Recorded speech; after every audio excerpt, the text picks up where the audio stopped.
ഞാൻ കേൾക്കുന്നുണ്ടായിരുന്നു മലയാളത്തിൽ ഇത്തരം സിനിമകൾ വരുമോ ഇല്ലയോ എന്ന്. ബട്ട് എനിക്കും ഒരു ആഗ്രഹം ഉണ്ടായിരുന്നു. അപ്പോൾ KGF-ലെ റൈബസൂർ സാറിനെ കൊണ്ടുവന്നു. ഹനീഫിന്റെ വൺ ഓഫ് ദി ബെസ്റ്റ് മൂവിയാണ്. പിന്നെ ഈ സിനിമയുടെ ഐ തിങ്ക് എനിക്ക് ഇങ്ങനത്തെ ഒരു സിനിമ ചെയ്യാൻ പറ്റിയതിൽ മെയിൻ റീസൺ ഷെരീഫിനെ പോലെ ഒരു പ്രൊഡ്യൂസർ വന്നപ്പോൾ കംപ്ലീറ്റ്ലി ബാക്ക് ചെയ്യാൻ ഒരു പ്രൊജക്ടിനെ വലിയ സിനിമ മലയാളത്തിൽ വലിയ സിനിമകൾ വരണമെന്ന് ആഗ്രഹിച്ച് അതേപോലെ ഒരു A സർട്ടിഫിക്കറ്റ് സിനിമ എന്ന് പറഞ്ഞിട്ട് പിന്നോട്ട് പോയില്ല. ആ സിനിമയുടെ കൊമേഴ്ഷ്യൽ എലിമെന്റ് എന്താണെന്ന് മനസ്സിലാക്കി യൂത്തിന് വേണ്ടിയിട്ടും ഫാമിലീസിന് വേണ്ടി എല്ലാവർക്കും ഒരേപോലെ എൻജോയ് ചെയ്യാൻ പറ്റുന്ന ഒരു കിണ്ണം കാച്ച് ആക്ഷൻ പടം.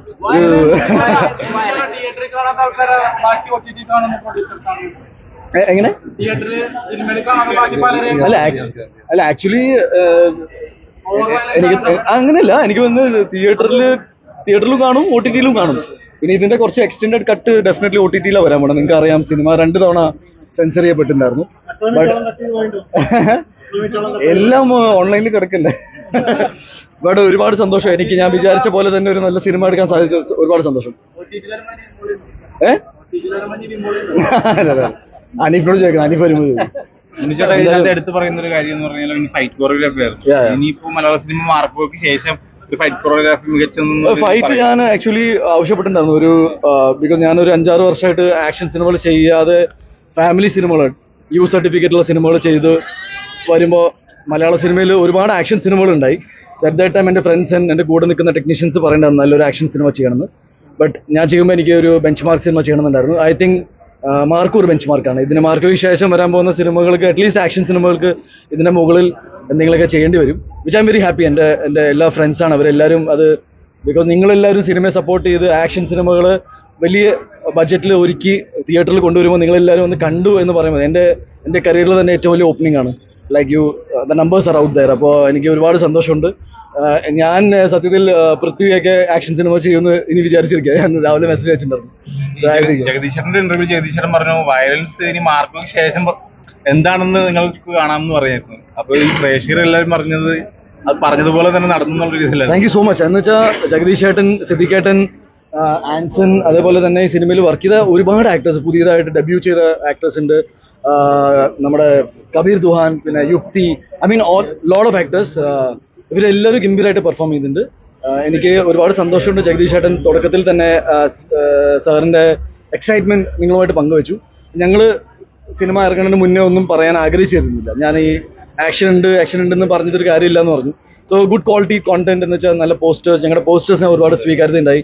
അതേപോലെ തന്നെ ടീസർ, ഫിൽം മേക്കിംഗ് ചന്ദ്രു സെൽവരാജാണ് ചെയ്തത്. ചന്ദ്രുവാണ് എൻ്റെ ജയഗണേഷ് എന്ന സിനിമ ചെയ്തിട്ടുണ്ടായിരുന്നത്. ഇപ്പോൾ ജയഗണേഷിൽ വർക്ക് ചെയ്ത നമ്മുടെ ഗ്രഹാൻ ഇതിലുണ്ട് ഒരു കൊച്ചായിട്ട്. ഇപ്പോൾ ജയഗണേഷിൽ നമ്മൾ ഏതാണ്ട് വിഷു കയ്യിൽ നിന്ന് പോയിട്ടുണ്ടായിരുന്നു. വിഷു അല്ലേ ജയഗണേഷ്? വിഷു ക്രിസ്മസിനേക്ക് പ്രേക്ഷകർ പറയുന്ന കുടുംബ പ്രേക്ഷകർ, കുട്ടികള് അല്ലെങ്കിൽ അമ്മമാർ, അങ്ങനത്തെ ഒരു ഓഡിയൻസ് ഉള്ള ആളാണ്. അതെ. ഈ ഒരു പടം അങ്ങനെ കുടുംബ പ്രേക്ഷകർക്ക് കാണാൻ പറ്റില്ല. പിന്നെ കാണാൻ പറ്റും. എന്ന് വെച്ചാൽ 18 വയസ്സിന് മുകളിലാണല്ലോ കുടുംബ പ്രേക്ഷകർ. അല്ല അങ്ങനെയല്ല. സർട്ടിഫിക്കറ്റ് എന്ന് പറഞ്ഞാൽ പ്രായപൂർത്തിയായ അല്ലെങ്കിൽ മെച്ചോർഡായ എല്ലാവരും കാണാൻ പറ്റും. അപ്പൊ എന്റെ ബേസിക് ഓഡിയൻസ് അമ്മമാരും അച്ഛനും എല്ലാവരും ഒക്കെയാണ്. അപ്പൊ അവർക്ക് കാണാൻ പറ്റും. കൂടുതൽ എന്താ പറയാ, കുറച്ച് സെൻസിറ്റീവ് ആയിട്ട് ഹാൻഡിൽ ചെയ്യാൻ പറ്റുമെന്ന് സംശയമുള്ളത് കൊണ്ട് മാത്രമാണ്. But I think youth cinema കണ്ടു, ഗംഭീര ഫീഡ്ബാക്ക്. ഐ മീൻ ഞാൻ ആക്ച്വലി ടെൻസ്ഡ് ആയിരുന്നു സത്യത്തിൽ. നമ്മളെ സർട്ടിഫിക്കറ്റ് സിനിമകൾ റിലീസ് ആവാത്തതുകൊണ്ട് നമുക്കും അറിയില്ല എന്താണെന്ന്. പക്ഷെ that's one I'm saying that Sharif മുന്നിൽ വന്ന് ഈ സിനിമയുടെ ക്വാളിറ്റി, പിക്ചർ ക്വാളിറ്റി നിങ്ങൾ ഒരുപാട് റീൽസ് ഒക്കെ കട്ട് ചെയ്ത് വിട്ടുന്ന സമയത്ത് ഞങ്ങൾക്ക് ഭയങ്കര സന്തോഷമായിരുന്നു. ബിക്കോസ് ഒരു സാധനം പുറത്ത് വിടുമ്പോൾ നിങ്ങളുടെ ഫീഡ്ബാക്കിലാണ് എല്ലാം നിൽക്കുന്നത്. സിനിമയ്ക്ക് നമ്മൾ ഹൈപ്പ് കൂട്ടിയിട്ടില്ല. നിങ്ങളുടെ സിനിമയോടുള്ള ഇഷ്ടമാണ് സിനിമയുടെ ഹൈപ്പ്. സിനിമ ആകെ ഒരു ടീസറും 2 പോസ്റ്ററും വിട്ടതുകൊണ്ട് പ്രൊമോഷൻ ആവില്ല സത്യത്തിൽ. But it was a big challenge. എന്നെ സംബന്ധിച്ച് മാർക്കറ്റിംഗിന്റെ കാര്യത്തിലാണെങ്കിലും ഫിൽം മേക്കിങ്ങിന്റെ കാര്യത്തിലാണെങ്കിലും overall presentation of the movie I think mark ഒരു ബെഞ്ച് മാർക്ക് ആയിരിക്കും. ഇതിനെ ഒരു സിനിമയുടെ ആവശ്യം എന്താണെന്ന് മനസ്സിലാക്കിയിട്ട് പ്രൊമോട്ട് ചെയ്യുക എന്ന് പറഞ്ഞാൽ വലിയ കാര്യമാണ്. And I thank the entire team, medias, എല്ലാവർക്കും. ഞാൻ ഇന്റർവ്യൂവിൽ വരാതെ ഇരുന്നപ്പോഴും നിങ്ങൾ ആരും പ്രശ്നം ഉണ്ടാക്കിയില്ല എന്നാണ് ഞാൻ മനസ്സിലാക്കുന്നത്. ഉണ്ണിമൂന്നിന്റെ സിനിമ ഇറങ്ങുമ്പോൾ ഉണ്ണിമൂന്നിന് തന്നെ നല്ല രീതിയിൽ പ്രൊമോഷൻ ചെയ്ത് അത് ഭയങ്കര ഹൈപ്പിലെത്തിക്കുന്ന ഒരു സിനിമയായിരുന്നു. മാർക്കോ നല്ല ഹൈപ്പായിരുന്നു, കുറച്ചതായിരുന്നു. ഞാൻ എപ്പോഴും പറയുന്ന ഹൈപ്പ് നിങ്ങളാണ് കൂട്ടുന്നത്. എന്ന് വെച്ചാൽ നിങ്ങൾക്ക് ഒരു പ്രേക്ഷകന് ഒരു കാര്യം ഇഷ്ടപ്പെടുമ്പോഴാണ് സിനിമ ഹൈപ്പായി മാറുക. ഞാൻ എത്ര പറഞ്ഞാലും ഇറ്റ്സ് നോട്ട് കൺവിൻസിങ് ഇനഫ്. എന്നെ സംബന്ധിച്ച് സിനിമയുടെ ക്വാളിറ്റി കോണ്ടന്റ് പുറത്ത് വിട്ടിട്ട് എന്താണ് നിങ്ങളുടെ പ്രതീക്ഷ, അതിന്റെ മുകളിൽ സാധനം കൊണ്ട് ദാറ്റ് ഈസ് നമ്മൾ ഡബ്സിനെ കൊണ്ട് പാട്ട് പാടിപ്പിച്ചു, സന്തോഷ് വർക്കി, ബേബി ജീൻ, ഷാൻ റഹ്മാൻ എനിക്ക് വേണ്ടി ഒരു പാട്ട് ഉണ്ടാക്കി തന്നു. ഇന്ന് ഷാൻ റഹ്മാന്റെ പാട്ട് ട്രെൻഡിങ് 1-ലാണ് നിൽക്കുന്നത്. ഞാൻ 2 വീഡിയോ ഡയറക്ട് ചെയ്തു. I was just having A blast. എന്ന് വെച്ചാൽ എന്നെ സംബന്ധിച്ച് ഹനീഫിന്റെ ഏറ്റവും ബെസ്റ്റ് സിനിമ ആയിരിക്കും എന്ന് ഞാൻ ഒരുപാട് മുന്നേ പറഞ്ഞിരുന്നു. ഐ തിങ്ക് ഹനീഫ് ഒരുപാട് സിനിമകൾ ചെയ്തിട്ടുണ്ട്.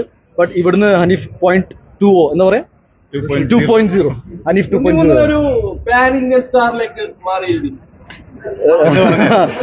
ആക്ച്വലി സിനിമകൾ പാൻ ഇന്ത്യ എന്ന് പറഞ്ഞാൽ നമ്മൾ ഇതുവരെ പ്രൊമോഷനിൽ ഒരു തവണ പോലും പറഞ്ഞിട്ടില്ല ഇതൊരു പാൻ ഇന്ത്യ സിനിമ ആയിരിക്കും.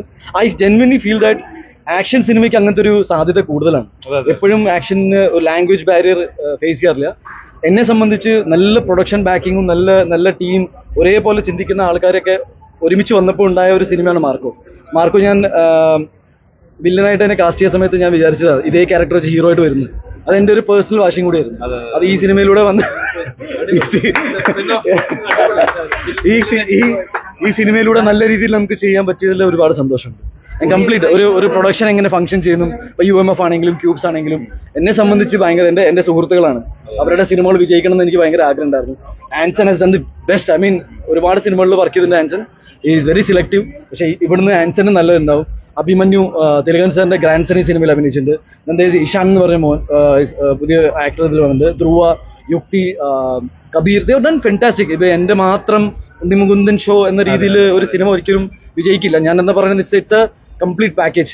നിങ്ങൾക്ക് എല്ലാവർക്കും റിപ്പീറ്റ് വാച്ച് ചെയ്യാവുന്ന 6-7 ഫൈറ്റ്. ഐ തിങ്ക് എന്റെ പേഴ്സണൽ ഫേവറേറ്റ് കോറിഡോർ ഫൈറ്റ് ആണ്. നിങ്ങളുടെ എന്താണെന്ന് ഞാൻ അറിയാൻ ആഗ്രഹിക്കുന്നു. കണ്ടവരുണ്ടോ ഇവിടെ സിനിമ? നിങ്ങളുടെ ഏത് ഫൈറ്റാ ഇഷ്ടം? ഏത് ഫൈറ്റാ ഇഷ്ടം? കോറിഡോർ.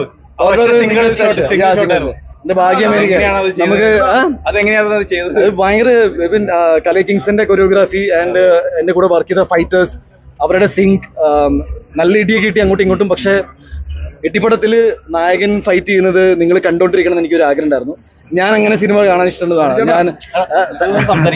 ഞാൻ എനിക്ക് പേഴ്സണൽ ഫേവറേറ്റ് എന്ന് പറഞ്ഞാൽ ആക്ഷൻ സിനിമകൾ ചെയ്യുന്ന ആക്ഷൻ ഹീറോസിനോട് എനിക്ക് വ്യക്തിപരമായിട്ടൊരു ഇഷ്ടമുണ്ട്. തിയേറ്റർ സിനിമകൾ, തിയേറ്ററിൽ നിന്ന് വിസിലടി ഉണ്ടായി. ഈ വിസിലടിക്ക് എനിക്ക് ഞാൻ സിനിമയിൽ വന്നതിന്റെ മെയിൻ ഒരു ക്യാച്ച് എന്നു പറയുന്നത് ഇങ്ങനെയൊക്കെ തന്നെയാണ്. നമുക്ക് അങ്ങനെ വലിയ സിനിമ ബാക്ക്ഗ്രൗണ്ട്, സിനിമ പഠിച്ചു വന്ന ആളൊന്നുമില്ല. പക്ഷേ സിനിമകൾ ചെയ്തു വന്നപ്പോൾ I just felt that at one point of time സിനിമകൾ റിപ്പീറ്റ് ആയിക്കൊണ്ടിരിക്കുന്നുണ്ട്. അപ്പം മേപ്പടിയാൻ തൊട്ടൊരു മാറ്റം വരുത്തി. ഒരു 5-6 വർഷം ആക്ഷൻ മാറി നിന്നപ്പോൾ എൻ്റെ ഉള്ളിലൊരു ആഗ്രഹം ഉണ്ടായിരുന്നു ചെയ്യുന്നത് ഒരു കിണ്ണങ്കാച്ചി ഐറ്റമായിരിക്കണം എന്ന്. And I'm so happy that യൂത്തിന് എല്ലാവർക്കും അത് ഒരുപാട് ഇഷ്ടപ്പെട്ടു. ബാക്കി ഞാൻ ഇങ്ങനെ ഉണ്ണിച്ചേട്ടനെ സംബന്ധിച്ച് ഉണ്ണിച്ചേട്ടന്റെ ഒരു വില്ലനായി വന്ന് സെലിബ്രേറ്റ് ചെയ്യുന്ന നായക കഥാപാത്രമാണ് മാർക്കോ എന്ന് പറയുന്ന സിനിമ. ഇത് ഫസ്റ്റ് ടൈമാണ് മലയാള സിനിമയിൽ വന്നതെന്ന് തോന്നുന്നത്. അങ്ങനെ നോക്കുമ്പോൾ എന്ത് തോന്നുന്നു, ഒരു വില്ലൻ കഥാപാത്രം ചെയ്തിട്ട് നായകനിലേക്ക് വന്ന ഒരുപാട് സന്തോഷം. ഞാൻ പിന്നെ മനസ്സിലാക്കിയത് ലാൽ സാറും വില്ലനായിട്ടൊക്കെ തുടങ്ങിയത്. അപ്പൊ ഞാനതൊരു കോംപ്ലിമെന്റ് ആയിട്ട് തന്നെ എടുത്തു. എനിക്ക് ഒരുപാട് സന്തോഷമുണ്ട്. നിങ്ങളുടെ സപ്പോർട്ട് കാരണം ഇങ്ങനെ ഇൻഡസ്ട്രിയിൽ നിൽക്കാൻ പറ്റുന്നുണ്ട്, നല്ല സിനിമകൾ ചെയ്യാൻ പറ്റുന്നുണ്ട്. ഐ തിങ്ക് ഈ വരാൻ പോകുന്ന എല്ലാ സിനിമകളും ഒരു തിയേറ്ററിക്കൽ എക്സ്പീരിയൻസ് മാത്രമായിരിക്കും. അത് ഇവിടുന്ന് ഇനിയിപ്പോ it will be very clear cut. എന്ന് വെച്ചാൽ ഓഡിയൻസിന് എന്താണ് ഇഷ്ടം എന്ന് അതേ ചെയ്യൂ. അതിൽ വേറെ എന്റെ പേഴ്സണൽ താല്പര്യങ്ങൾക്ക് വലിയ സ്പേസ് കൊടുക്കുന്നില്ല ഞാൻ. ഈ ഉണ്ണിച്ചേട്ടൻ പറഞ്ഞ പോലെ സുന്ദരനായ ഒരു പ്രൊഡ്യൂസർ എന്താണ് ഈ മാർക്കോ പ്രൊഡ്യൂസ് ചെയ്യാനുള്ള ഒരു തീരുമാനം? മാർക്കോ പ്രൊഡ്യൂസ് ചെയ്യാൻ ഉണ്ണി തന്നെ, ഒരു സംശയമില്ല. ഞാൻ ആക്ച്വലി ഒരു ചെറിയ സിനിമ ചെയ്യാൻ വന്നതാണ്. ഉണ്ണിയുടെ ഒരു കോൺഫിഡൻസിൽ തന്നെയാണ് മാർക്കോയിലേക്ക് എത്തിയത്. പിന്നെ തുടക്കത്തിൽ എന്നോട് ചോദിക്കുന്നതോട് ഞാൻ പറയായിരുന്നു ഒരു സൂപ്പർ സ്റ്റാർ ലോഡിങ് ആണെന്ന്. അപ്പൊ എനിക്കിപ്പോ വലിയ സന്തോഷമുണ്ട്. ആൾക്കാർ തിരിച്ചതുപോലെ പറഞ്ഞു വരുമ്പോ ഞാൻ ഇപ്പൊ പല കമന്റ്സ് വായിക്കുന്നുണ്ട്. അതിൽ വലിയ സന്തോഷം. പിന്നെ ഹനീഫായാലും എന്താ പറയാ, ഹനീഫിനൊക്കെ വിഷൻ അടിപൊളിയാണ്. എല്ലാവരും കലൈ കിങ്സിനായാലും ചന്ദ്രു ആയാലും എല്ലാവരും ഗംഭീരം ചെയ്തിട്ടുണ്ട്. ഹനീഫത്തേന് ഈ കഥ എന്ന് പറയുമ്പോൾ ഹനീഫ് ഒരു സിമ്പിൾ ആയിട്ട് കഥ പറയുന്നതാണ്, പക്ഷെ ഭയങ്കര കൺവിൻസിംഗ് ആയിരിക്കും. എന്താ പറയാ, അത് നിങ്ങൾ സിനിമയിൽ കണ്ടിട്ടുണ്ടോന്ന് മനസ്സിലാക്കുന്നുണ്ട്. എന്താണ് പറയാനുള്ളത്? എന്റെ ജ്യേഷ്ഠതുല്യനായിട്ട് ഉള്ളതാണ് എന്റെ എച്ചാക്ക ഷെറീഫ് മുഹമ്മദ്. പുള്ളിക്കാരന്റെ ആദ്യത്തെ സിനിമയാണ്. അപ്പൊ ഇത് ഒരു ഗംഭീര വിജയമായിട്ട് ഉണ്ണിബ്രോയുടെ ഗംഭീര stardom. I M so happy. ഇത് ക്യൂബ് തന്നെ പ്രൊഡ്യൂസ് ചെയ്യാൻ പറ്റിയിട്ട് ഒരുപാട് സന്തോഷം. എല്ലാവരും ഇത് പറഞ്ഞ പോലെ ഒരു വലിയൊരു ബെഞ്ച് മാർക്ക് ആയിട്ട് എല്ലാവരും പറയുന്നുണ്ട്, നമ്മൾ കാണുന്നുണ്ട്. അപ്പൊ അതന്നെ ഒരുപാട് വലിയൊരു സന്തോഷമാണ്. ഇല്ലാതെയാണ് ഈ സിനിമ ഇറങ്ങിയത്. അപ്പൊ ഈ പ്രൊഡ്യൂസറുടെ കോൺഫിഡൻസ് തന്നെയായിരുന്നു ഉണ്ണിയുടെ ട്രെയിലർ പോലെ ഇല്ലാണ്ട് സിനിമ ഇറക്കാം, വിജയിപ്പിക്കാന്നുള്ളത്. ആക്ച്വലി ഒരു കളക്റ്റീവ് തീരുമാനം തന്നെയാണ്. പക്ഷെ എനിക്കെന്തോ ഈ സിനിമ ഇങ്ങനെ പോയാൽ മതിയായിരുന്നു എന്ന് തോന്നി. എന്നുവെച്ചാൽ ഹനീഫിനും അങ്ങനെ ഒരു വിശ്വാസം ഉണ്ടായിരുന്നു. ബിക്കോസ് ആക്ഷൻ സിനിമയാണ്, ഒരു എക്സൈറ്റ്മെന്റ്. നിങ്ങളുടെ ഫീഡ്ബാക്ക് ബേസിസ് ആണ് പ്രൊമോഷൻ മുന്നോട്ട് കൊണ്ടുപോയത്. എന്താണ് ഓഡിയൻസ് ഇപ്പോൾ ട്രെൻഡിങ്ങിൽ ഒരു പാട്ട് വരുമ്പോൾ അപ്പോൾ ഇത്തരം പാട്ടുകൾ ഇഷ്ടമാണല്ലേ, രണ്ടാമത്തെ പാട്ട്, മൂന്നാമത്തെ പാട്ട്. സോ നിങ്ങൾ ശ്രദ്ധിച്ചോന്ന് എനിക്കറിയില്ല, ഭയങ്കര ഇൻഫോർമേറ്റീവ് രീതിയിലാണ് നമ്മൾ പ്രൊമോഷൻ സംസാരിച്ചത്. ഇപ്പോൾ എനിക്ക് എപ്പോഴും ഓർമ്മയുണ്ട്, ദാറ്റ് ഈസ് ബേബി ജീൻ്റെ പാട്ട് ഇറങ്ങിയപ്പോൾ 1.25 വന്ന പാട്ട് ഗംഭീരമായിരിക്കും, പബ്ലിക് റെസ്പോൺസ് ആയിരുന്നു. നമ്മൾ ഇമ്മീഡിയറ്റ്ലി പോയിട്ട് അത് ചെയ്ത് കൊടുക്കുക ചെയ്യണം. So I just feel that സിനിമയുടെ മെയിൻ രാജാവ് അല്ലെങ്കിൽ ദി മെയിൻ ഗൈസ് സിനിമ കാണുന്ന പ്രേക്ഷകനാണ്. എന്നെ സംബന്ധിച്ച് തിയേറ്ററിൽ വന്നിട്ട് നിങ്ങൾക്ക് എക്സ്പീരിയൻസ് കിട്ടുന്നുണ്ടോ ഇല്ലെന്ന് മാത്രമേ ഉള്ളൂ. അതർവൈസ് ഞാൻ കൂടുതലൊന്നും ചിന്തിക്കാറില്ല. ബിക്കോസ് ഞാൻ സിനിമയിലേക്ക് എത്തിയത് എന്തുകൊണ്ട്, ഞാൻ എങ്ങനെ എന്ന് ഞാൻ എപ്പോഴും ചോദിച്ചുകൊണ്ടിരിക്കും. എന്നെ സംബന്ധിച്ച് തിയേറ്ററിൽ പോയി കഴിഞ്ഞാൽ ഒരു 2 മണിക്കൂർ അടിച്ചു പൊളിച്ച് പുറത്ത് വരണം. എല്ലാ സിനിമകളിലും നമുക്ക് ഇങ്ങനെ ക്രിയേറ്റ് ചെയ്യാൻ പറ്റുമെന്ന് എനിക്കറിയില്ല, but I will definitely try. പക്ഷേ ഇത്തരം സിനിമകളിലേക്ക് എത്തിപ്പെടാൻ കോസ്റ്റ് എഫക്റ്റീവായി സിനിമകൾ എടുക്കാൻ വലിയ മുതൽ മുടക്കുണ്ട്. നമ്മളൊരു 30 കോടിയോളം രൂപ ഇതിൽ ചെലവാക്കിയിട്ടുണ്ട്. Definitely will all get it back. പക്ഷേ നിങ്ങളുടെ സപ്പോർട്ടും നിങ്ങൾ ഇത്തരം സിനിമകൾക്ക് തരുന്ന ഒരു ഫീഡ്ബാക്ക്, അന്യഭാഷ സിനിമകൾ ഇവിടെ വന്ന് റിലീസാവുമ്പോൾ ഇവിടുത്തെ യൂത്ത് അത്തരം സിനിമകളോട് കാണിക്കുന്ന ഒരു സപ്പോർട്ട് ഉണ്ടല്ലോ, അത് തന്നെയായിരുന്നു എൻ്റെ കോൺഫിഡൻസ്. ഓക്കെ, പുറമേന്ന് ഒരു സിനിമ വരുമ്പോൾ നമ്മുടെ സിനിമകൾ മാറ്റി വെക്കുന്നു, ഇത്തരം സിനിമകൾ ഇവിടുത്തെ വലിയ ഡിസ്ട്രിബ്യൂട്ടേഴ്സ് തിയേറ്ററിൽ കളിപ്പിക്കുന്നു, നമ്മുടെ യൂത്ത് അത് പോയി കാണുന്നു.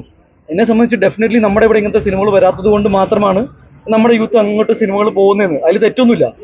അപ്പോൾ ഇനി അങ്ങോട്ട് നമ്മുടെ സിനിമകൾക്കും നമ്മുടെ ടെക്നീഷ്യൻസിനും നമ്മുടെ ഫിൽം മേക്കേഴ്സിനും നമ്മുടെ പ്രൊഡ്യൂസേഴ്സിനും ഇതൊരു വലിയൊരു ഒരു കോൺഫിഡൻസ് വരട്ടെ. I really love stories and എന്താ പറയുക ഫീൽ ഗുഡ് സിനിമകൾ എനിക്ക് ഇഷ്ടമാണ്, ഞാൻ ഒരുപാട് ചെയ്തിട്ടുണ്ട്. But I think at the same time parallelly വലിയ സിനിമകളും തിയേറ്ററിൽ ആഘോഷിക്കപ്പെട്ട സിനിമകളും ഒക്കെ വന്നാൽ നിങ്ങൾക്കും എനിക്കും എല്ലാവർക്കും എൻജോയ് ചെയ്യാൻ പറ്റുന്നതാണ്. ഇപ്പോൾ ക്രിസ്മസ് സമയത്ത് ഒരു ഇടിപടം വരിക എന്ന് പറഞ്ഞാൽ ഒരു തെറ്റുമില്ല, നിങ്ങൾക്ക് എല്ലാവർക്കും കാണാൻ പറ്റുന്നതാണ്. So I'm glad. ഇങ്ങനത്തുള്ള ഈ മലയാള സിനിമകളുടെ പാറ്റേൺ നോക്കി സെക്കൻഡ് പാർട്ടുകളൊക്കെ വരുന്നുണ്ട്. അപ്പോൾ ഈ സിനിമയ്ക്ക് നമുക്ക് പ്രതീക്ഷിക്കാൻ പറ്റും ഡെഫിനറ്റ് ആയിട്ട്. എന്ന് വെച്ചാൽ ഒരു ഗ്യാപ്പ് ഇട്ടായിരിക്കും ഈ സിനിമ വരിക. ഇതിൻ്റെ ഇടയിൽ എനിക്ക് എൻ്റെ 1-2 സിനിമകളുണ്ട്. ശരിക്കും ഓൾറെഡി ഒരുപാട് സിനിമകളുടെ ഓഫർ വന്ന് പ്ലാൻ ചെയ്തിട്ട്. അപ്പോൾ ഹനീഫ് നല്ലൊരു സ്റ്റോറി ലൈൻ സെറ്റായി കഴിഞ്ഞാൽ ഓൾറെഡി ഉണ്ട്. നമ്മൾ അതിൻ്റെ നിങ്ങൾ സിനിമ കണ്ട് ഇറങ്ങുവാണെങ്കിൽ നിങ്ങൾക്ക് മനസ്സിലാവും, ഒരു ലീഡ് നമ്മൾ എടുത്ത് വെച്ചിട്ടുണ്ട്. അഗൈൻ അതൊരു pack and pack action movie തന്നെ ആയിരിക്കും, സ്റ്റൈലൈസ്ഡ്. യെസ് അങ്ങനെ ആയിരിക്കണം. അത് നല്ലൊരു തീരുമാനമാണ്. ആൻഡ് ഷെരീഫ് സിനിമ ഇപ്പൊ നമ്മളെ പോലെ, എനിക്ക് ഷെരീഫിനോടുള്ള ഇഷ്ടം എന്ന് വെച്ചാൽ എന്നെ പോലെ തന്നെ വലിയ സിനിമ പിടിപാടൊന്നുമില്ല, വലിയ ഐഡിയ ഒന്നുമില്ല. പക്ഷേ തിയേറ്ററിൽ സിനിമ എങ്ങനെ പെർഫോം ചെയ്യണമെന്നും യൂത്ത് എന്താണെന്ന്, ബിക്കോസ് ഓൾമോസ്റ്റ് സെയിം ഏജ് ആണ് ഞാനും ജാൻസനും ഹനീഫ് എല്ലാവരും ഏകദേശം നിങ്ങൾക്ക് ഇങ്ങനെ ഒരു സെയിം കൈൻഡ് ഓഫ് മ്യൂസിക് ഇഷ്ടപ്പെടുന്ന ആൾക്കാരാണ്. ഇപ്പൊ നമുക്ക് കുറച്ച് ഒരു ഫോങ്ക് മ്യൂസിക് ഒക്കെ ഇഷ്ടമാണ്, അതേപോലെ തന്നെ കുറച്ച് മറ്റേ സൈബർ പങ്ക് മ്യൂസിക് ഒക്കെ ഇഷ്ടമാണ്. അപ്പൊ ഈ സിനിമയിൽ നമ്മൾ അതൊക്കെ യൂസ് ചെയ്തിട്ടുണ്ട്. ലൈക്ക് ജസ്റ്റ് ദാറ്റ് ആ യൂത്തിന് ഇഷ്ടപ്പെടുന്ന കാര്യങ്ങളെല്ലാം ഇതിൽ ഉൾപ്പെടുത്തിയിട്ടുണ്ട്. അത് ഷെരീഫിന്റെ അടുത്ത് പറയുമ്പോൾ ഷെരീഫ് അത് പൊളിച്ച് എന്നാണ് നമ്മൾ പറയുന്നത്. ഇതിൽ വേറെ ഷെരീഫിന്റെ മുകളിൽ താഴെ ആളില്ല, എന്റെ മുകളിൽ താഴെ ആളില്ല. നമ്മുടെ കമ്പനിയിൽ 1-3 ഫിലിംസിൽ 2-3 എംപ്ലോയീസേ ഉള്ളൂ. അതിലൊരാൾ ഞാനുണ്ട്, ഒരാൾ വേറെ നിൽക്കുന്നുണ്ട്, ഒരാള് കുറച്ച് എങ്ങനെയുണ്ട്. പുള്ളിക്ക് വേറെ ആളോട് എന്ത് ചോദിക്കാനില്ല. So it's a free hand actually. അപ്പോൾ നമ്മൾ തീരുമാനിച്ചത് തിയേറ്ററിക്കൽ എക്സ്പീരിയൻസ് ഉള്ള സിനിമകൾ ഇനി അങ്ങോട്ട് മലയാളത്തിലും വരണം. ഞാൻ ഒരുപാട് ഇങ്ങനെ കേട്ടോണ്ടിരിക്കുകയാണ്. എൻ്റെ ഏറ്റവും വലിയ ആഗ്രഹം പൃഥ്വി ഇടിവിട്ട് ആക്ഷൻ പടം ചെയ്യണം എന്നാണ്. എന്നെ സംബന്ധിച്ച് മലയാളത്തിൽ ഏറ്റവും നന്നായിട്ട് ആക്ഷൻ ചെയ്യുന്ന ഒരു ആക്ടർ പൃഥ്വിരാജാണ്. അപ്പോൾ പൃഥ്വിരാജ്, ഞാൻ മറ്റേ ക്യാമ്പയിൻ വരെ തുടങ്ങാൻ റെഡിയാണ്, Prithviraj come back to action എന്ന്. എനിക്ക് ഗുണം ചെയ്യുമെന്ന് വെച്ചാൽ പൃഥ്വിരാജ് വില്ലനായിട്ട് വരുമോ?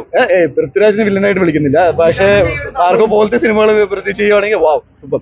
ഉണ്ണിച്ചേട്ടനെ സംബന്ധിച്ച് ഉണ്ണിച്ചേട്ടൻ ഒരു സിനിമ ഇറങ്ങുമ്പോൾ പല അറ്റാക്കുകളും നെഗറ്റീവ് റിവ്യൂസും കേൾക്കാറുണ്ട്. ഒരു മാർക്കോ എന്ന സിനിമ ഇറങ്ങിയിരിക്കുകയാണ്, ഇനി പല ചർച്ചകളും പല റിവ്യൂസും വന്നേക്കാം. യഥാർത്ഥത്തിൽ സിനിമ എന്തായിരിക്കും സംസാരിക്കാൻ പോവാ പ്രേക്ഷകരോട്, അല്ലെങ്കിൽ കാണാൻ പോകുന്ന പ്രേക്ഷകരോട് എന്ന് പറയുന്നത്? ബ്രദർ, ഞാൻ പറയാം. ഞാൻ ആക്ച്വലി സിനിമയിൽ എത്തിയത് എൻ്റെ ലൈഫിൽ ഞാൻ ഭയങ്കര പെട്ടെന്ന് തീരുമാനങ്ങൾ എടുക്കുന്ന ആളാണ്. ഞാൻ +2 കഴിഞ്ഞപ്പോൾ ഞാൻ വിചാരിച്ചു ഞാൻ എന്തെങ്കിലും സിനിമകളൊക്കെ ചെയ്യണം. അപ്പോൾ എൻ്റെ വീട്ടിൽ അങ്ങനെ വലിയ ഇതിനെക്കുറിച്ച് നോളജ് ഒന്നുമില്ല.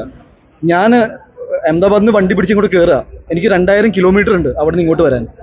അവിടെ നിന്ന് ഇവിടെ വന്നിട്ട് ഡയറക്ടേഴ്സ് എൻ്റെ അടുത്ത് ചോദിക്കും ഇങ്ങനെ മീറ്റിംഗ് ഉണ്ടെന്ന്. ആ മീറ്റിംഗ് പെട്ടെന്ന് ലാസ്റ്റ് മൊമെന്റിൽ അവർ ക്യാൻസൽ ചെയ്യും. ഞാൻ പിന്നെയും അങ്ങോട്ട് പോകും. അങ്ങനെ പഠിത്തം വേണ്ടെന്ന് വെച്ചിട്ട് ഞാനൊരു കമ്പനി കയറി. ഇപ്പോൾ കമ്പനിയിൽ എല്ലാ മാസം 2.5 ദിവസം എനിക്ക് മന്ത്ലി എനിക്ക് ലീവ് കിട്ടും. അപ്പോൾ ഞാൻ 4 മാസം അടുപ്പിച്ച് ജോലി ചെയ്തിട്ട് 8 ദിവസത്തെ 10 ദിവസത്തെ എനിക്ക് കംപ്ലീറ്റ് ലീവ് കിട്ടുമ്പോൾ ഞാൻ അത് തിരിച്ചിങ്ങോട്ട് വരും. ഇത് പിന്നെയും ക്യാൻസലാവും. എന്നെ സംബന്ധിച്ച് സിനിമ എന്ന് പറഞ്ഞാൽ വേറെ അജണ്ട ക്രിയേറ്റ് ചെയ്യാനുള്ള സംഭവമല്ല. ബിക്കോസ് എനിക്ക് അത്ര ബുദ്ധിയില്ല ബേസിക്കലി. ആൻഡ് എൻ്റെ ഇൻറ്റൻഷൻസ് അങ്ങനെയല്ല. എന്നെ സംബന്ധിച്ച് ഈ ബോക്സിൻ്റെ ഉള്ളിൽ കയറി കഴിഞ്ഞാൽ, നിങ്ങൾ ഈ ബോക്സിൽ കയറി കഴിഞ്ഞാൽ നിങ്ങൾ വിസിലടിക്കുമ്പോൾ എനിക്കുണ്ടാവുന്നൊരു കിക്കുണ്ട്. എനിക്ക് 17 വയസ്സായിരുന്നു. Today I M 37. എനിക്ക് 20 വർഷം ഈ ഇൻഡസ്ട്രിയിൽ എന്നെ സംബന്ധിച്ച് അങ്ങനെ വലിയ മറ്റേ പ്ലാനിങ്ങോ അല്ലെങ്കിൽ ഒരു അറ്റാക്ക് എൻ്റെ മുന്നിൽ വന്നു കഴിഞ്ഞാൽ ഞാൻ എന്ത് ചെയ്യണമെന്ന് സത്യത്തിൽ എനിക്കറിയില്ല. നമ്മൾ പൊട്ടിത്തെറിക്കും, നമ്മൾ കരയും, നിങ്ങളൊക്കെ ചെയ്യുന്ന പോലെ തന്നെ ബിഹേവ് ചെയ്യുന്ന ഒരാളാണ്. എൻ്റെ ഒറ്റ ഡ്രൈവിംഗ് ഫോഴ്സ് എനിക്ക് ഇടിവെട്ട് സിനിമകൾ ചെയ്യണമെന്നാണ്. അത് എന്നെ സംബന്ധിച്ച് ഇപ്പോൾ ഷെരീഫിനോട് ഒരു കാര്യം പറഞ്ഞാൽ മതി. ഷെരീഫ് എനിക്ക് ഈ സാധനം വേണമെന്ന് പറഞ്ഞാൽ 14 ഡിഫൻഡറാണ് പോയത്. ഈ 14 ഡിഫൻഡറിൽ 3 ഡിഫൻഡർ അങ്ങോട്ടും ഇങ്ങോട്ടും ഇടിച്ചു. നിങ്ങൾ സിനിമ കാണുമ്പോൾ ഒരു വണ്ടി ഇടിക്കുമ്പോൾ 2.5 ലക്ഷം രൂപയാണ് പോകുന്നത്. ഞാൻ ചുമ്മാ പറയാ. പക്ഷേ എൻ്റെ ഭ്രാന്തിന് ഒരു എന്താ പറയുക, ഒരു കോൺഫിഡൻസ്, ബ്ലൈൻഡ് കോൺഫിഡൻസ്. ഞാൻ പറഞ്ഞു വന്നത്, എന്നെ സംബന്ധിച്ച് ഹേറ്റ് ക്യാമ്പയിൻ അല്ലെങ്കിൽ ഗുഡ് ക്യാമ്പയിൻ അല്ലെങ്കിൽ ഗുഡ് പ്രൊമോഷൻ ബാഡ് പ്രൊമോഷൻ ഒന്നുമില്ല. എൻ്റെ ഏറ്റവും വലിയ വീക്ക് പോയിന്റ് എന്ന് പറഞ്ഞാൽ ഞാൻ കുറച്ച് ഇമോഷണലാണ്. ആ ഇമോഷൻ ഇനി സിനിമയിൽ മാത്രം മതി. എൻ്റെ വേണ്ടപ്പെട്ടവർ എന്നോട് കുറേ പേര് പറഞ്ഞു, ഇനി എന്തിനാണ് ഈ ഇതിലേക്ക് പോകുന്നത്, you didn't come this far. Because എൻ്റെ സുഹൃത്തുക്കളെല്ലാവരും, നിങ്ങൾക്ക് സുഹൃത്തുക്കൾ ചിലപ്പോൾ ആണെങ്കിൽ വൈറ്റിൽ വരെ പോകാം. എൻ്റെ ഒരു ഫ്രണ്ട് അഹമ്മദാബാദിലിരിക്കുന്നത്, എനിക്ക് എന്തെങ്കിലും അവനൊന്ന് കാണണമെങ്കിൽ 2000 കിലോമീറ്റർ അപ്പുറത്ത് പോകണം. അപ്പം എൻ്റെ ലൈഫിൽ സിനിമ മാത്രമായി പോയി കേരളത്തിൽ വന്നിട്ട്. അപ്പോൾ ആ സമയത്ത് സിനിമേനെ എന്തെങ്കിലുമൊക്കെ ആയിക്കഴിഞ്ഞാൽ നമ്മൾ റിയാക്ട് ചെയ്ത് പോയിട്ടുണ്ട്. ഞാൻ അതിൽ നിന്നൊക്കെ പുറത്തു വന്നു. ഐ മീൻ ലൈക്ക് ഞാൻ ഇനി അങ്ങനെ ബിഹേവ് ചെയ്ത് കഴിഞ്ഞാൽ എൻ്റെ പ്രായത്തിനനുസരിച്ച് എനിക്കാണ് മോശം. What I felled is that എൻ്റെ ഫുൾ എനർജി, എൻ്റെ ഫുൾ ഫോക്കസ് സിനിമയിലേക്ക് പോയി കഴിഞ്ഞാൽ എനിക്ക് ഇങ്ങനത്തെ ഹിറ്റ് അടിക്കാൻ പറ്റും. അപ്പോൾ നിങ്ങളെല്ലാവരും എൻ്റെ കൂടെ ഉണ്ടെന്നാണ് എൻ്റെ വിശ്വാസം. ബിക്കോസ് എനിക്ക് വേറെ ഇതിൽ എന്ന് വെച്ചാൽ, ബിക്കോസ് ആൻസൺ ആണെങ്കിലും ഐ സ്പോട്ട് ഇൻ ലൈഫ്. അവന് ബ്രെയിൻ ട്യൂമർ ഉണ്ടായിരുന്നു. നമ്മളിതൊന്നും പുറത്തൊന്നും പറയാറില്ല. ഇങ്ങനെ നിൽക്കുന്നത് കണ്ടു കഴിഞ്ഞാൽ ഹൈറ്റും വെയിറ്റും ആരുടെ പൊക്കം വെച്ചിട്ട് നമുക്ക് തോന്നില്ല. പക്ഷേ ഈസ് ഫൈറ്റിംഗ് ഇറ്റ്. ആ അഗ്രഷനിൽ വർക്ക് ചെയ്യുന്ന ആൾക്കാരാണ് സിനിമാക്കാർ. അല്ലാതെ ഒരു ക്യാമ്പയിൻ നടത്താൻ മാത്രം ഇവിടെ അങ്ങനെയൊന്നും ഇല്ലല്ലോ. ക്യാമ്പയിൻ നടത്താൻ എന്നെ സംബന്ധിച്ച് നല്ല സിനിമ ചെയ്യുക. എൻ്റെ സുഹൃത്തുക്കൾ ഇത്രയും പൈസ മുടക്കി പടം ചെയ്യുമ്പോൾ it should be the best. അത് മാർക്കോയിലൂടെ ചെയ്യാൻ സാധിച്ചതിൽ ഒരുപാട് സന്തോഷമുണ്ട്. എൻ്റെ കൂടെ നിന്നവർ ഒരുപാട് നന്ദി. എൻ്റെ team, cast and crew. Hanif ഇവിടെ ഇല്ല, ഞാൻ അവനെ കെട്ടിപ്പിടിച്ചേനെ. ബിക്കോസ് എനിക്ക് എപ്പോഴും തോന്നിയിട്ടുണ്ട് ഹനീഫ് ഒരു അണ്ടർ റേറ്റഡ് ഡയറക്ടറാണ്. ലൈക്ക് അവൻ ചെയ്യാൻ ആഗ്രഹം ഒരുപാടുണ്ട്. ഇങ്ങനെ ഫ്രീ ഹാൻഡ് കൊടുത്തപ്പോൾ the way he has shot it. എനിക്ക് ഒരുപാട് സന്തോഷമുണ്ട് ഹനീഫിനൊപ്പം വർക്ക് ചെയ്തത്. ചന്ദ്രു സെൽവരാജിനൊപ്പം ഞങ്ങൾക്ക് ജയഗണേഷിൽ ഇങ്ങനെ ഒരു ഹിറ്റ്, ഇത്ര വലിയ ഹിറ്റൊന്നും ഉണ്ടാക്കാൻ സാധിച്ചില്ല. പക്ഷേ with Chandru I went ahead. Okay, അവന് ടാലന്റഡ് ആണ്. ഈ പറയുന്ന എല്ലാ കാസ്റ്റ് ആൻഡ് ക്രൂ 40 വയസ്സിന്റെ താഴെയുള്ള ആൾക്കാരാണ്. ഞാൻ പറഞ്ഞു വന്നത്, ആ ഒരു സപ്പോർട്ട് വന്നാൽ മാത്രമാണ് നമുക്ക് മുന്നോട്ട് പോകാൻ പറ്റുക. I'm so glad that Sharif ഈ പിക്ചറിൽ വന്നു. ലോകത്തെവിടെയായാലും ഏത് സമയത്തും ഈവനിംഗ് കേരള വാർത്തകളും മറ്റു അറിയിപ്പുകളും അറിയാൻ ഞങ്ങളുടെ യൂട്യൂബ് ചാനൽ സബ്സ്ക്രൈബ് ചെയ്യുക.